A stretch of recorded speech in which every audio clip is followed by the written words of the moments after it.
ओम नमो भगवते वासुदेवाय। आइए जानते हैं अजा एकादशी के व्रत के महत्व तथा कथा के बारे में।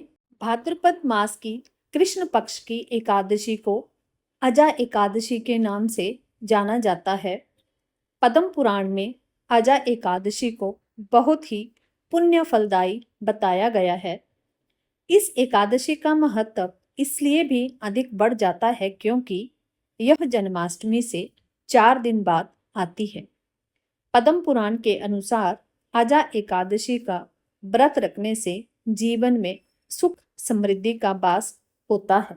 साथ ही इस दिन व्रत रखने से व्यक्ति के जीवन में सुख समृद्धि और मोक्ष की प्राप्ति होती है। साथ ही व्यक्ति को सभी पापों से मुक्ति मिलती है। अर्जुन ने कहा, हे पुंडरीकाक्ष, मैंने श्रावण शुक्ल एकादशी अर्थात पुत्रदा एकादशी का सविस्तार वर्णन सुना।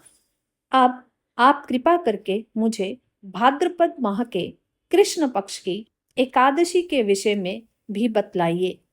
श्री कृष्ण ने कहा, हे कुंती पुत्र, भाद्रपद माह के कृष्ण पक्ष की एकादशी को अजा एकादशी कहते हैं। इसका व्रत करने से सभी पाप नष्ट हो जाते हैं। इस लोक और परलोक में मदद करने वाली इस एकादशी व्रत के समान संसार में दूसरा कोई व्रत नहीं है। आइए अब जानते हैं अजा एकादशी व्रत की कथा के बारे में।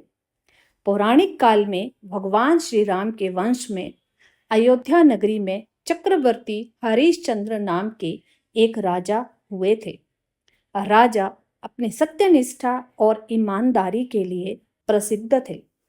एक बार देवताओं ने इनकी परीक्षा लेने की योजना बनाई।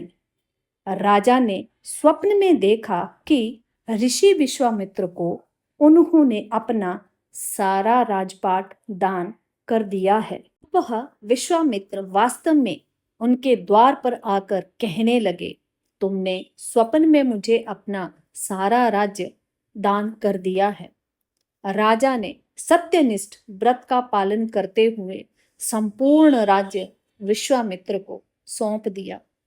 दान के लिए दक्षिणा चुकाने हेतु राजा हरिश्चंद्र को पूर्व जन्म के फल के कारण पत्नी, बेटा एवं खुद को बेचना पड़ा। हरिश्चंद्र को एक डोम ने खरीद लिया जो शमशान भूमि में लोगों के दाह संस्कार का काम करवाता था। राजा स्वयं एक चंडाल का दास बन गया। उसने उस चंडाल के यहाँ कफन लेने का काम किया, किंतु उसने इस आपत्ति के काम में भी सत्य का साथ नहीं छोड़ा।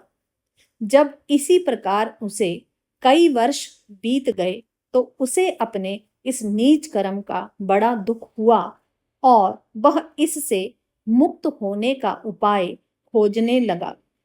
वह सदैव इसी चिंता में रहने लगा कि मैं क्या करूं, किस प्रकार इस नीच कर्म से मुक्ति पाऊं। एक बार की बात है, वह इसी चिंता में बैठा था कि गौतम ऋषि उसके पास पहुंचे। हरिश्चंद्र ने उन्हें प्रणाम किया और अपनी दुख भरी कथा सुनाने लगे। राजा हरिश्चंद्र की दुख भरी कहानी सुनकर महर्षि गौतम भी अत्यंत दुखी हुए और उन्होंने राजा से कहा, हे राजन, भादो माह के कृष्ण पक्ष की एकादशी का नाम अजा है। तुम उस एकादशी का विधान पूर्वक व्रत करो तथा रात्रि को जागरण करो। इससे तुम्हारे सभी पाप नष्ट हो जाएंगे। महर्षि गौतम इतना कहकर आलोप हो गए। अजा नाम की एकादशी आने पर राजा हरिश्चंद्र ने महर्षि के कहे अनुसार विधान पूर्वक उपवास तथा रात्रि जागरण किया। इस व्रत के प्रभाव से राजा के सभी पाप नष्ट हो गए। उस समय स्वर्ग में नगाड़े बजने लगे तथा पुष्पों की वर्षा होने लगी। राजा ने अपने सामने ब्रह्मा, विष्णु, महेश तथा देवेंद्र आदि देवताओं को खड़ा पाया। उन्होंने अपने मृतक पुत्र को जीवित तथा अपनी पत्नी को राजसी वस्त्र तथा आभूषणों से परिपूर्ण देखा।